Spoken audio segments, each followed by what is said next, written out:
On December 10, 1899, in Paris, France, the representatives of Spain and United States signed the Treaty of Paris, a document that officially ended the Spanish-American War and formalized Spain's relinquishment of control over several of its colonies, including Cuba, Puerto Rico, Guam, and the Philippines, to the United States. Hi, I am Diana Monica Tulin, and today we are going to delve into the Articles 12 to 17 of the 1898 Treaty of Paris.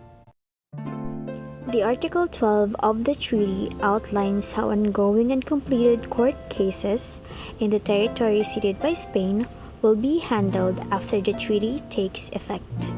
The rule number 1 states that any court decisions already finalized under Spanish law before the treaty are considered valid and will be enforced by the new local authorities. Second, civil lawsuits that are still in progress will continue in the existing courts or their replacements until a final decision is reached. The third rule explains that criminal cases against residents of ceded territories that are pending before the Spanish Supreme Court will remain under its jurisdiction until a final verdict.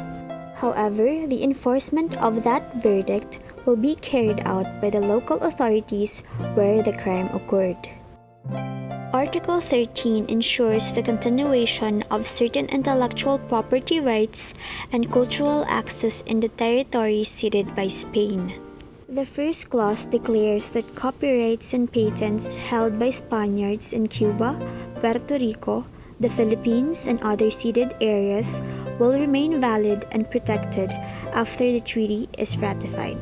The second clause states that for 10 years following the treaty's ratification, Spanish scientific, literary, and artistic works that do not threaten public order will be allowed into these territories without import duties.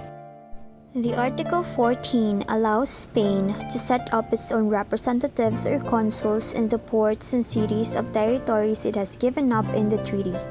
Essentially, Spain can maintain a presence to look after its interests and citizens in those areas. Article 15 states that for 10 years, both countries agree to treat each other's merchant ships equally when it comes to port fees. This means that ships from one country entering the other's port will pay the same fees as the country's own ships, excluding those involved in domestic trade. The Article 16 clarifies that any promises the United States makes regarding Cuba in this treaty only apply while the U.S. occupies the island.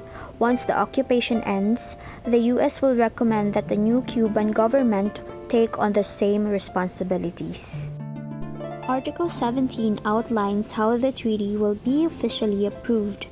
Both the U.S. President, with Senate approval, and the Queen Regent of Spain must ratify or formally approve the treaty. These official approvals will be exchanged in Washington, D.C. within 6 months or sooner if they are ready. The Treaty of Paris, with its detailed articles, laid the groundwork for a new era. While the echoes of the Spanish-American War faded, the treaty's provisions shaped the legal, economic, and cultural landscape of the ceded territories for decades to come.